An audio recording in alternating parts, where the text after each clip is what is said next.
तो आज शुरू होने वाला है हमारा अध्याय 5, जिसका नाम है एक चर का रैखिक समीकरण। एक चर का रैखिक समीकरण आपको कक्षा 10वीं में अध्याय 2 में देखने को मिलेगा। यहाँ पर हम क्वेश्चन का छोटा रूप पढ़ेंगे और कक्षा 10वीं में इसी का बड़ा रूप पढ़ेंगे। यहाँ आप कैसे समीकरण बनाओगे ये सीखोगे, वहां समीकरण को कैसे हल करते हो ये सीखोगे। सीखने के लिए यहाँ भी सीखोगे, लेकिन वहां पर समीकरण बनाना आपको आ जाता है ये आप मानकर चलना, क्योंकि 9वीं में आप इसको पढ़ रहे हो, है ना। तो जैसे बहुपद पढ़े थे, इससे पहले कौन सा चैप्टर था, अध्याय 4 बहुपद पढ़े थे। वहां पे चैप्टर एक ही, 10वीं में चैप्टर एक ही है बहुपद। यहाँ एक चर का रैखिक, दो चर का रैखिक समीकरण, एक चर का रैखिक समीकरण की दो चर का है, वहां पर आप पढ़ोगे दो चर का रैखिक समीकरण, ठीक है। वहां पर दो चर रहेगा। चर मतलब समझते हो कि नहीं समझते हो?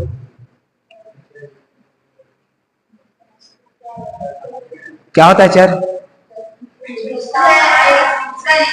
जिसका मान निश्चित ना हो वो कहलाता है चर, और अचर जिसका मान निश्चित हो।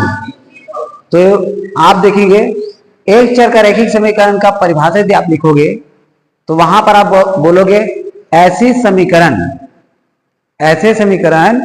जहां पर चरों की संख्या एक होगा। चरों की संख्या कितना होगा? एक। और रैखिक कब कहते हैं? जब घात कितना होता है? पढ़े थे एक चर, अचर, रैखिक, द्विघात, जिसके घात में क्या रहता है? एक। ये सब चीजें आप कक्षा 10वीं 9वीं के ही चैप्टर 4 में पढ़े हो टोटली। रैखिक के लिए घात में होना चाहिए एक, द्विघाती होता है, फिर त्रिघाती होता है। पढ़े कि नहीं पढ़े सब चीजें? तो आपको इन्हीं सब के आधार पर अध्याय 5 मिलने वाला है। तो इसका परिभाषा हम पहले लिख लेते हैं।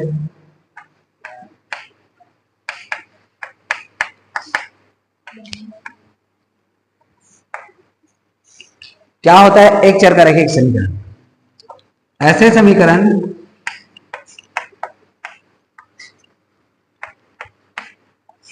जिसमें चरों की संख्या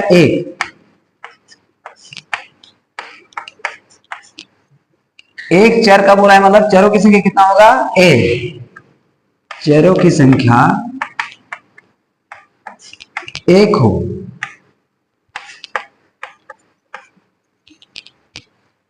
वह चर राशि का अधिकतम घात, चर राशि का अधिकतम घात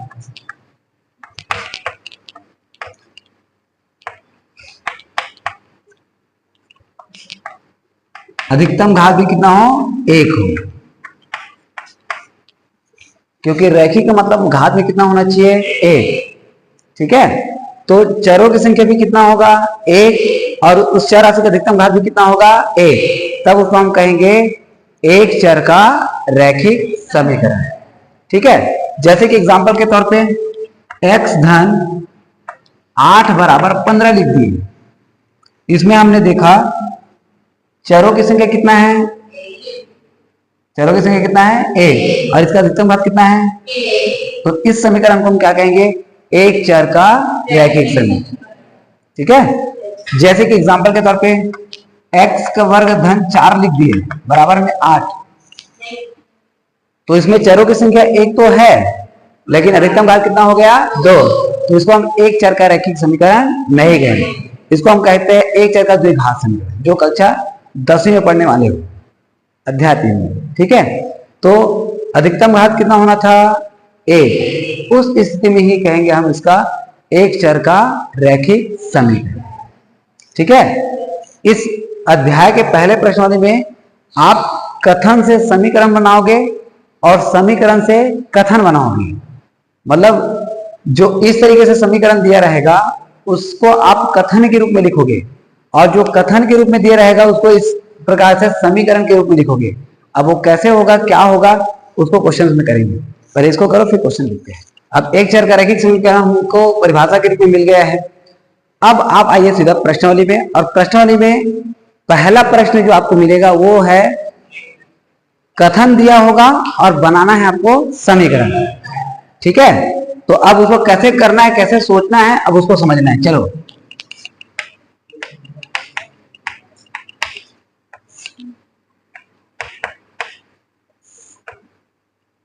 क्वेश्चन नंबर फर्स्ट में बोला गया होगा निम्नलिखित, पहले सुन लो प्रश्न क्या कहा है उसको पहले पढ़ो, उसके अंदर के हाँ दिया क्या है हमको कथन, उससे क्या बनाना है हमको समीकरण। अब प्रश्न को अच्छे से समझना, क्योंकि जब तक प्रश्न आपको समझ में नहीं आएगा आप समीकरण नहीं बना पाओगे। ठीक है, तो प्रश्न को पहले समझना, उसके बाद समीकरण के बारे में सोचना। चलो बताओ पहला प्रश्न क्या कहा है। देखो दो क्रमागत संख्या का योग कितना है 11। जैसे हम कहते हैं कि हमारे पास मान लो एक संख्या 15 आ गया, क्या आ गया 15, तो 15 के बाद कौन आता है 16। वो 16 एक्चुअल में आया कैसे, जब हमने 15 में एक जोड़ा तब। मान लो हमको मिल गया 20, क्या मिल गया 20 के बाद कौन आता है 21 कैसे आया, जब हम लोग, इतना बात समझ में आया। तो आपको ना 15 मिला है ना ही 20, आप उसमें से एक संख्या को मानोगे x, क्या मानोगे x, और उसमें जोड़ दोगे 1, तब आपको दो क्रमागत संख्या मिल जाएगा। क्रमागत का मतलब होता है एक को प्राप्त करने के बाद जस्ट अगला प्राप्त करते हैं, और अगला प्राप्त करने के लिए कितना जोड़ते हैं केवल 1। तो यहां पर हम कैसे लिखेंगे, माना पहली संख्या। एक बात विशेष रूप से ध्यान देना ना, चरों की संख्या एक होना चाहिए, x माने हो तो x ही होना चाहिए, y माने तो y होना चाहिए, उसके अलावा और अन्य नहीं आएगा, क्योंकि स्पेशली बोल दिया गया है एक चर का रैखिक समीकरण। ठीक, तो माना पहली संख्या को क्या मान लिया है x, तो दूसरी संख्या क्या मिलेगा x धन 1, केवल 1 नहीं मिलेगा। मान लो 5 था, तो अगला संख्या क्या होता है 6, कैसे आता है 5 में 1 जोड़ने पर। तो यहां पर हमने पहली संख्या क्या माना है x, अगली संख्या क्या आएगा x में 1 जोड़ने पर। इतना बात समझ में आया। अब दोनों का योगफल कितना दिया है,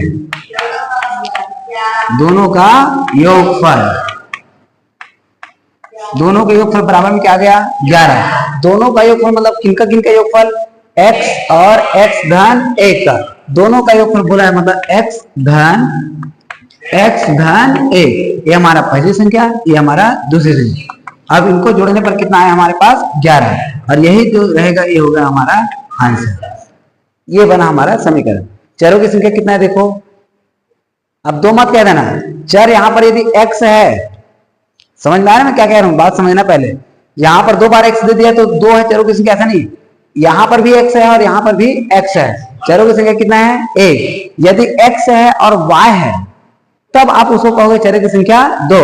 मान लो x है और x का वर्ग है, तब भी चरों की संख्या कितना है 1। बात अलग है, घात अलग अलग है। ठीक है, जब ये अलग अलग चर राशि रहेगा तब उसको कहेंगे चरों की संख्या 2।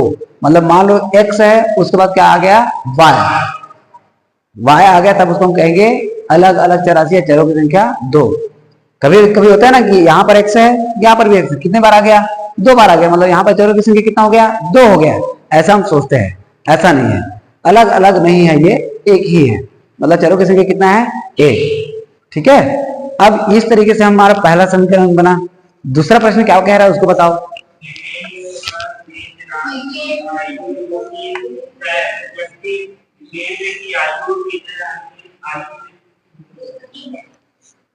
अब यहां पर एक बात समझना, दो दोस्त है, टिकेंद्र है और तेजराम है, टिकेंद्र और तेजराम।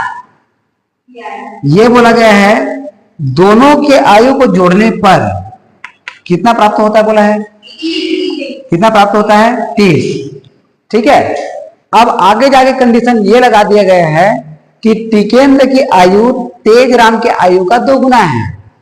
किसकी आयु, टिकेंद्र की आयु तेजराम की आयु का 2 गुना।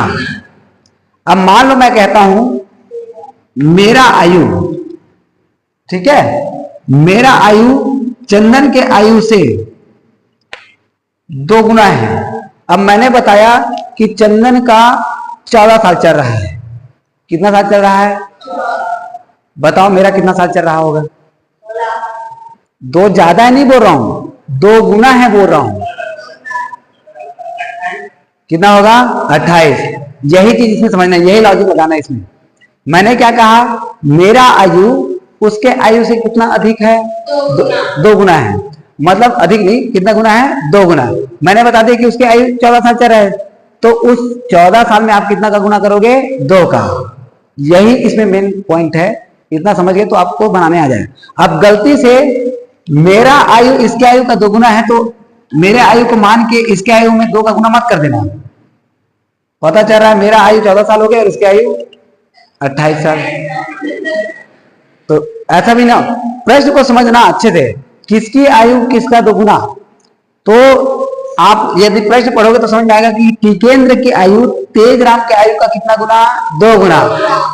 तो आप हमेशा कोशिश करना कि जो बाद में दिया है उसको मानना, बाद वाले को।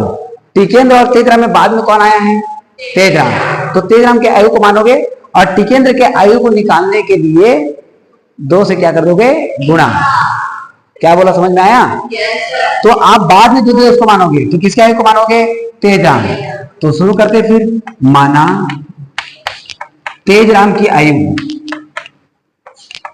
तेजराम की आयु, इसको हमने मान लिया x वर्ष। ठीक, तो बताओ टिकेंद्र की आयु कितना निकलेगा? टिकेंद्र की आयु क्या बोला गया है? टिकेंद्र की आयु तेजराम की आयु का क्या है? 2 गुना। तो टिकेंद्र की आयु निकालने के लिए हम इसका क्या कर देंगे? 2 गुना वर्ष। अब क्योंकि दोनों का योग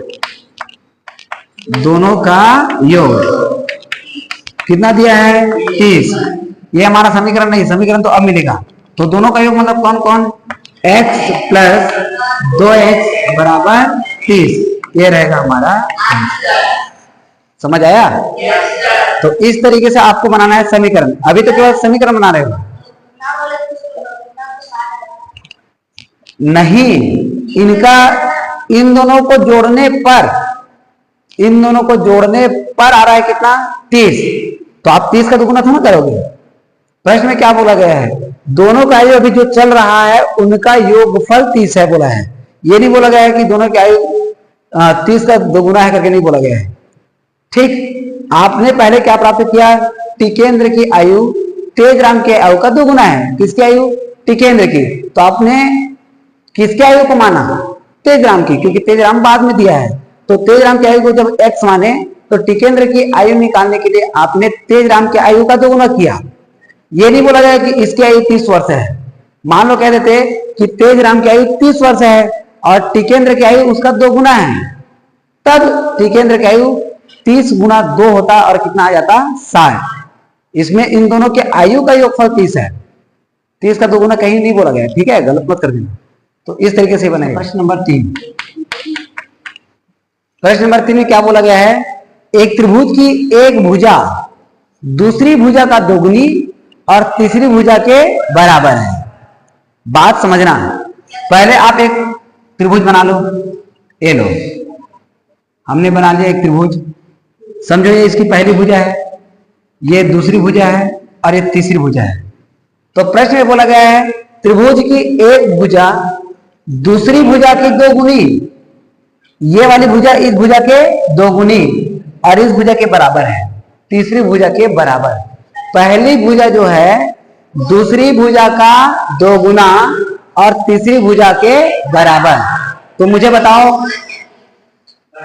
पहले ये बताओ किसको मानोगे? पहली भुजा मानोगे, दूसरी भुजा को मानोगे कि तीसरी भुजा को मानोगे? कौन सी भुजा? तीसरी को मानोगे। क्या सोच रहे तू तीसरी भुजा बोल दिया? Time pass. तुलना किसका हो रहा है? पहली भुजा दूसरी भुजा का 2 गुनी या 2 गुना जो भी। तो बाद में कौन आया?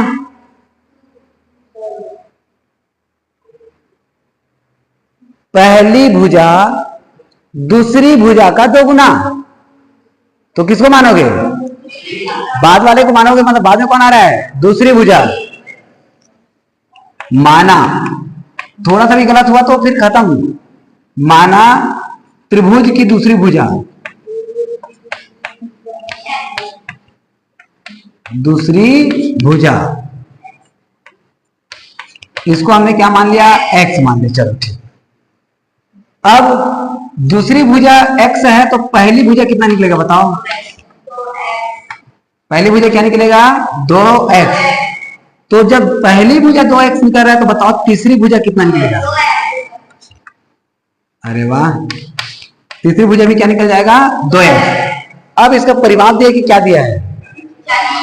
परिमाप कितना दिया है 40। परिमाप बराबर कितना दिया हुआ है 40। परिमाप का मतलब होता है सभी भुजाओं के लंबाइयों का योग। तो सभी भुजा मतलब कौन कौन भुजा आ जाएगा? पहली भुजा कौन है भाई 2x धन, दूसरी भुजा कौन है x, दूसरी भुजा क्या है x, तीसरी भुजा क्या है 2x, बराबर में कितना आ जाएगा 40। ये हो जाएगा हमारा आंसर। ये बात को अच्छे से समझना, पहली भुजा दूसरी भुजा का 2 गुना और तीसरी भुजा के बराबर। तो ये वाली जो भुजा है इस भुजा का 2 गुना है, क्योंकि हमने इसको क्या माना था x, और इस वाले भुजा का बराबर है, मतलब ये दोनों जब बराबर है तो तीसरी भुजा का मान में क्या निकलेगा 2x। अब तीनों भुजाओं के योग, तो इनका इनका और इनका योगफल क्या कहलाता है? परिमाप। खत्म। कर लोगे? गलती से पहली भुजा को मत मान लेना। पहली भुजा अब लास्ट में दिया करके वो बोले तो सीधा लास्ट तीसरी भुजा में चला गया था, है ना? तो पहली भुजा और दूसरी भुजा के बीच में तुलना हो रहा है। ठीक, चलो इसको करें 4 है ना। अब देखो एक आयत है, आयत की लंबाई उसकी चौड़ाई से 3 अधिक है। कौन? लंबाई किससे? चौड़ाई से। किसको मानोगे? चौड़ाई से। किसको मानोगे? माना आयत की चौड़ाई।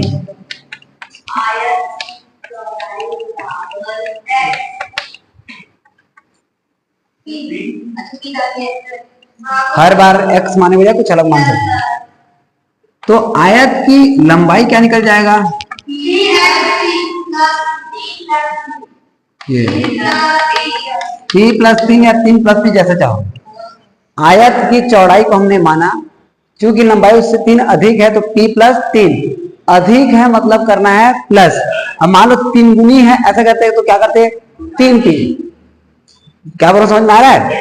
अधिक हो रहा है तो प्लस, और 3 गुना 2 गुना ऐसे बोलेंगे तो 2 का या 3 का गुणा। ठीक, लंबाई और चौड़ाई निकल गया। तो आपने लंबाई को प्राप्त कर लिया p+3 और चौड़ाई को प्राप्त कर लिया p। तो मुझे बताओ परिमाप निकालने के लिए, उसमें प्रश्न में परिमाप दिया है ना, क्या दिया है? परिमाप कितना दिया हुआ है 15। अब परिमाप निकालने के लिए आप केवल इन दोनों बस में जोड़े हुए क्या? परिमाप का मतलब होता है सभी भुजाओं की लंबाई का योग। तो आप इसको जो प्राप्त किए वही मान इसका भी प्राप्त होगा, इसको जो प्राप्त किए वही मान इसका भी प्राप्त होगा, क्योंकि ये क्या है? एक आयत है, और आयत के आमने सामने की भुजाएं कैसा होता है? बराबर। तो आप केवल इन दोनों को बस जोड़ रहे हो, मतलब केवल आप 2 भुजाओं को जोड़ रहे हो, आपको तो चारों भुजाओं को जोड़ना है ना। तो परिमाप का सूत्र हो जाता है 2 गुना लंबाई धन चौड़ाई। अब ये कैसे आया उसको समझना। लंबाई कितने बार आया है? 2 बार। चौड़ाई कितने बार आया है? 2 बार। इसलिए इसको बोलते हैं 2 गुना लंबाई धन चौड़ाई। तो लंबाई धन चौड़ाई बराबर क्या आ गया? 15। अब 2 लंबाई का मान रखो, चलो लंबाई कितना दिया है? p/3 और चौड़ाई का मान क्या दिया? केवल p, बराबर में हो जाएगा 15। ये होगा हमारा। आप लोग केवल ये कर रहे हो, मतलब आप केवल 2 भुजाओं को जोड़ रहे हो। परिमाप मतलब सभी भुजाओं की लंबाई का योग। ठीक है। अब क्वेश्चन नंबर 4 के बाद 5वां को कैसे बनाओगे सुनो। ठीक है, वेरी गुड। 5वां में आपको 3 लोगों का आयु का अनुपात दिया है। रमेश, किसे इसका? महेश और सुरेश, दिनेश, कोई एक बोलो ना। चलो चलो वाले। तो रमेश, दिनेश व सतीश के आयु का अनुपात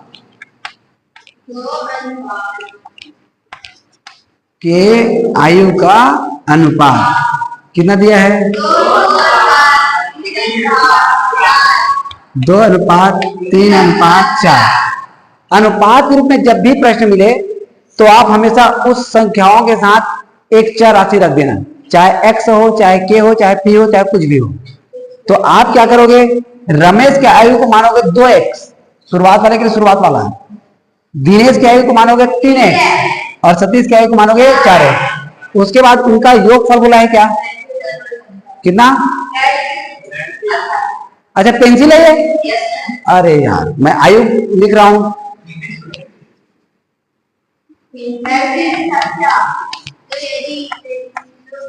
पेंसिल का अनुपात, तो आप कैसे लिखोगे? अब रमेश के पास पेंसिलों की संख्या 2x, दिनेश के पास पेंसिलों की संख्या 3x और सुरेश के पास सतीश के पास 4x। तो आप क्या कर दोगे, माना रमेश के पास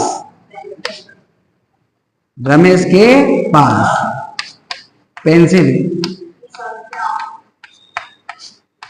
डायरेक्टली लिख सकते हो कितना, 2x। उसके बाद कौन आ जाएगा, दिनेश के पास पेंसिल कितना आ जाएगा, 3x और सतीश के पास पेंसिल कितना आ गया, 4x। कुल कितने पेंसिल है, कुल पेंसिल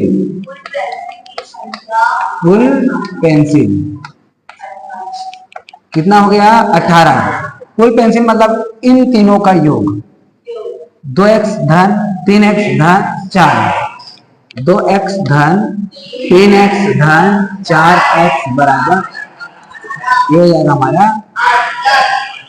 समझ आया? तो आपको जब अनुपात के रूप में प्रश्न मिले कभी भी, तो आप उस अनुपात वाले संख्या के साथ क्या रख दोगे, एक चर राशि, ठीक? क्योंकि मान लो हम अभी के अकॉर्डिंग चले तो इसके पास कितना पेंसिल होगा, 2। यदि हम अनुपात को x नहीं मानते तब किस लिए समझो, रमेश के पास 2, दिनेश के पास 3 और सतीश के पास कितना हो जाएगा, 4। तब कुल पेंसिल की बात बोलेंगे तो 4 3 7, 7 और 2 9, लेकिन हमारे पास कुल कितना है, 18। 9 प्राप्त हुआ क्या, डायरेक्टली हम इसको जोड़े तो 9 18 प्राप्त तो करना है हमको, इसको जोड़ने पर कितना प्राप्त हो रहा है, 9। तो उससे आपका प्रश्न गलत हो जाएगा। तो जब भी प्रश्न मिले अनुपात के रूप में तो वहां पर क्या रखना, एक चर राशि, तभी 2x 3x और 4x। फिर आपको क्या करना पड़ेगा, सबको जोड़कर आप यदि निकालोगे x का मान और यहां पर रखोगे ना तो एग्जैक्ट 18 आ जाएगा, क्योंकि 2 3 5 5 4 9 भाग करेगा 18 के साथ कितना आ जाएगा, 2। अब 2 दूनी 4, 2 3 6, 2 4 8, मतलब इसके पास 4 पेंसिल, इसके पास 6 और इसके पास 8, उनको जोड़ने पर आएगा 18। ठीक है? तो जब अनुपात रूप में मिले तो x या p जो भी है वो रखकर बनाएंगे। कर लोगे? उदाहरण में जो क्वेश्चन है जिससे आपको समीकरण बनाना होगा उसको बना के लेकर कल हम आगे बढ़ेंगे।